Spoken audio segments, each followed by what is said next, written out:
Vous l'aviez vu venir, vous, Bernard Guetta, le président américain qui, au 15e jour de ce conflit, appelle à l'aide la France, notamment? Non, parce qu'il y a un tel culot dans cette déclaration, une telle inconscience de son incompétence. On appelle les alliés que hier on accablait de son mépris et d'une guérilla économique, militaire. Ce pays, ou plutôt ce président d'ailleurs, est entré en guerre sans savoir ce qu'il voulait. Sans savoir ce qu'il voulait. Il n'a pas donné de consignes à ses militaires parce que pour donner des consignes, il faut qu'il y ait un objectif de guerre. Il n'y en avait pas. Il a cru apparemment, ce qui est complètement insensé, qu'en 2 jours, il allait régler le problème, que parce qu'il allait faire tuer une quarantaine de dirigeants, dont le numéro 1, tout serait réglé. Ben non, non. On a affaire, écoutez, je crois qu'il faut dire les choses. Donc c'est clairement un aveu d'échec ce soir, ce message du président américain? C'est un appel au secours et donc un aveu d'échec. Mais c'est aussi un aveu d'incompétence. Moi, c'est ça qui me frappe le plus. C'est un invraisemblable aveu d'incompétence. Ils sont totalement incompétents.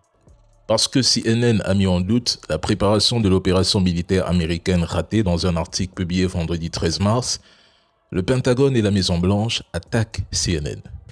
L'administration Trump critique et attaque tous les médias américains qui osent analyser et dire ce que nous répétons ici.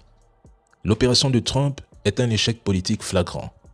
Tenez, les gardiens de la révolution rappellent que Trump affirme aujourd'hui avoir détruit 100% des capacités militaires iraniennes, invite les Européens à sécuriser le détroit. Pourtant, le détroit n'est pas militairement bloqué et c'est le même Trump qui annonçait déjà en 2025 avoir totalement détruit les installations nucléaires de l'Iran. C'est aussi lui qui promettait d'escorter les pétroliers dans la région et affirmait que l'Iran souhaitait un accord dès le 28 février, car selon lui, l'Iran avait été vaincu après la frappe qu'avait éliminé son guide.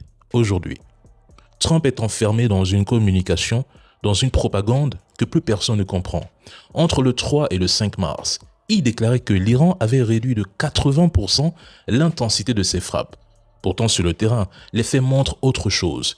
L'Iran a continué de frapper des installations américaines avec des missiles capables de saturer des systèmes de défense et de provoquer des dégâts importants chez l'entité.